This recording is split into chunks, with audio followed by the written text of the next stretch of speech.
Hello, welcome back to Lanzarote, Canary Islands FM23 save. I think this is episode 11, I think, off the top of my head.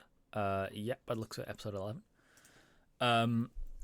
I said last time that I would come through about halfway through the season, but I thought I spent some time yesterday making that that sort of intro and a couple of transitions between doing some actual editing. So this is going to be, I think, the second episode with any editing at all. The first episode was a very small cut between the two games against Barcelona B in the playoffs in, I think, the first or second season, somewhere around the second or third season, maybe somewhere around there. So let's go ahead now, get into the game. So here we are.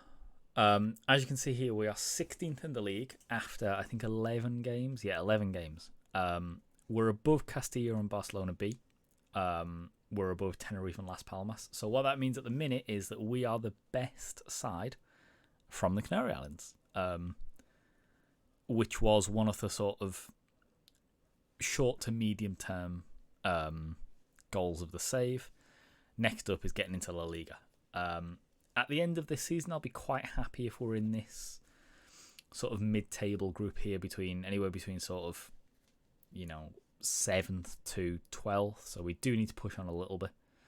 The games we've won were against Alcorcon, Castilla, and Logroñez. So Logroñez and Castilla both below us. Alcorcon 14th.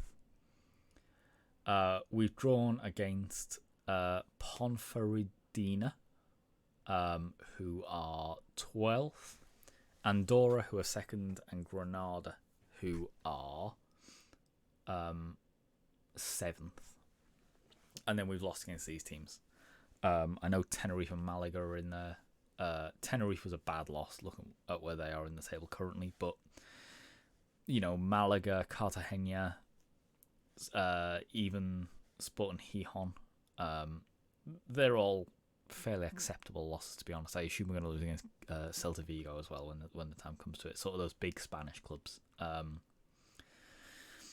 the hope is, this sort of 7th to 12th range will be really nice. We're looking up the table and not down, I think, is the sort of the be all and end all of it. If we look at the squad transfers that we made going into this off-season, or going into this season rather, a lot of it started at the back end of last season. So we've had, I'm not entirely sure where I got up to last time. James Milner left on a free, but he is now the head of youth development, which is perfect because he's a model citizen. Last time we definitely agreed Charlie Perez coming in, so let's go from there. So Charlie Perez, Paul Pratt was given a free transfer, Roque Meza retired. This guy I don't really remember. Oh yes, we got him in on a free.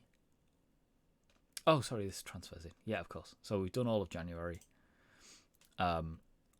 So Brandon Cooper completed his move.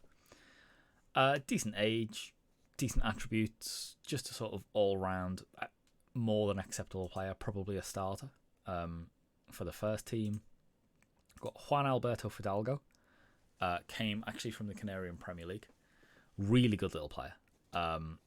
Lots of potential. He's only 19. We have captain for the Canary Islands already as well. He's on quite a decent wage, just high enough, I believe, to play in the league this year. I think that limit is something like £1,540 they have to be above to be able to play in the league. So he's played a bit, sort of splitting up front with Akapo, who we signed January transfer deadline day. Jose Hernandez, young player, very cheap from the lower divisions of Spanish football, so just worth a flyer really.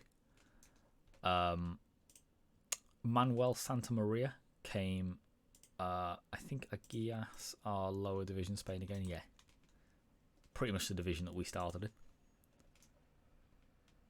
in. But he looks very good, to be honest, as a high potential player. Again, his wages are just high enough so that he can play in the league this year. He's 20, so still got time on his side. This guy could be, maybe a bench player when we get into the La Liga. Because if we get up there in the next 2 or 3 years, he'll still be hanging around the squad. There's Ted Kurd, who is a sort of long-term aim potentially to be the starting goalkeeper. Sort of between him and Mario De Luis, who we signed in January. They're sort of splitting the goalkeeper duties for now, and we'll see who comes out on top after the season. And then Stefan Bajcetic, I'm going to go with. This guy's at Liverpool in real life. He's a sort of defensive midfielder for Liverpool in real life. For me, he's a sort of backup right back. Generally sort of plays central defender, maybe defensive midfield. Because we definitely needed someone in that space. The two that I've skipped over here, Nico Pats and Javi Moreno. So Nico Pats came from, I believe these both came from Real Madrid's B team, sort of in the past. Javi Moreno had gone to Brest for a season in the meantime. Nico Pats, really good little player on the left wing. And then we have Javi Moreno on the right wing. So we've really improved the two wingers that we've had this season. They're far and away two of the better players in the squad. In terms of transfers out, obviously we've made a lot of money, but I think a lot of that was from selling Jacobo Ray. We sold Paul Prats for 40k at the end of the season as well. Quite a few youngsters went out on loan. Paul Pratt had gone out on loan in February. Decided I wasn't going to keep him, especially after bringing in Moreno and Paz. Ratinho had agreed a free transfer prior to that.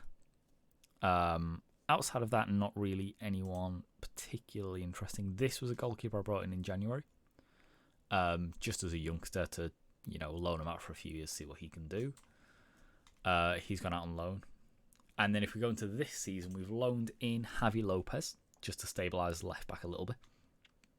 What this gives me the opportunity to do is play two centre backs of Borg and Jose David as the two centre backs mainly, and then I can play Javi Lopez out left because that's sort of probably the strongest four I can manage.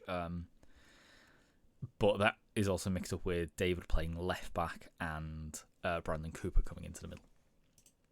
And then I also signed Thelo Asgard, who plays for Wigan in real life. 80 grand. Quite a good signing for that, to be honest. He's very decent at sort of what Ratinho could do, but from the middle as opposed to out wide. So he'll be a bit of a playmaker, sort of attacking midfielder in the middle. Maybe he'll take that shadow striker role off the Finnish guy, Jimmy, who played that role last season. As for outs, Jake Hesketh, as we were over the amount of non-EU players, Jake Hesketh sort of had to go. So he was shipped off to Southend for 100 grand. Ferran also went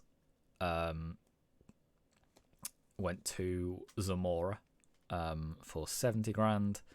Ben Clefish was sort of the odd man out in midfield. He's gone to Fortuna Dusseldorf for 80 grand.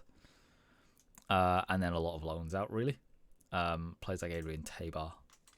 We're sort of getting to the point where we have to make decisions on those. Lise Belage maybe as well. Moritai is fairly new, so he can stick around for a bit. But a lot of these players we probably will try and get rid of at the end of the season. there's just not a lot of space for them in the squad themselves. So if we look at how the squad usually lines up, we flick between this formation and a formation where these two are pushed up a little bit more to be midfielders, not defensive midfielders. It usually fills out with Mario De Luis in goal, David Borg, Cooper and Ndai, Madu Bashicic, Moreno and Pats on the left wing, Asgard, and then Fidalgo or the other guy, Akapo, up front. Arthur Ponte has become probably a bench option. We won't really move on from him because he's quite good for the bench, but yeah, he's definitely dropped down to a third choice centre back, maybe even fourth. Probably play him in the cup games, things like that. So what we'll normally play as a first team, Santa Maria is quite good in this sort of Segundo Volante role. Nico Pats will come in at left wing. And then Cooper drops to the bench for Javi Lopez. So the squad sort of flicks between those two. Maybe keep Michael Madu in there. Sort of flicks between those two sort of systems. In terms of finances, we're still pretty good for finances. We are spending, what's that, £10? No, 350 odd pounds below the wage budget that we have. Don't really have a transfer budget left though. But we are in a solid position where we're making 100% of transfer revenue available. Projected 2.3 million at the end of 2 or 2.5 seasons left. We're in a healthy position. If we take a look over now to the Canary Islands,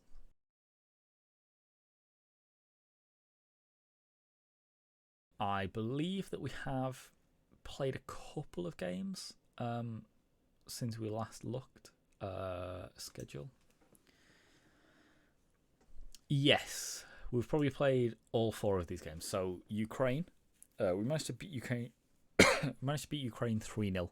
Danny Ojeda scoring 2 and Alberto Molero scoring.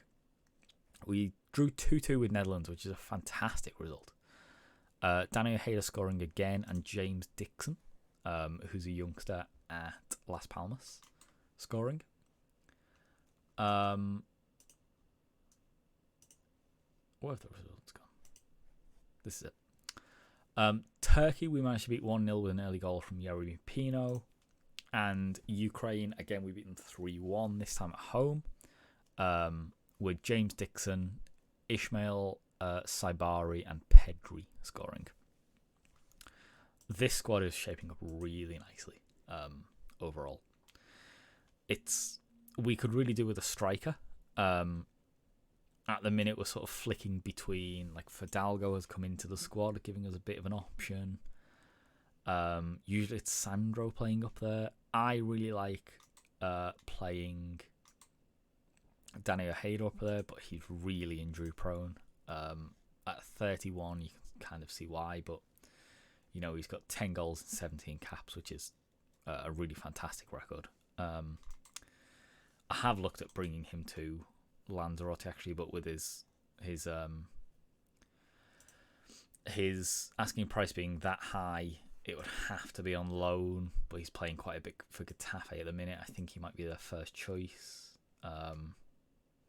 No, he is on the bench. We might try and bring him on loan again to Lanzarote, because obviously it's the same tactic as the Canary Islands are playing. We still play Turkey and the Netherlands, but we are winning the UEFA Nations League B at the minute. So there is a chance that next year we could be playing in UEFA Nation League A, which has teams such as England, Croatia, Germany, Denmark, Portugal in there, Spain. We could be rubbing the shoulders with these next year, or next Nations League period, whenever that is. there was a European Championships. No, it'll have been a World Cup over the summer, which the Netherlands actually won. So we are currently topping the division with the World Cup winners.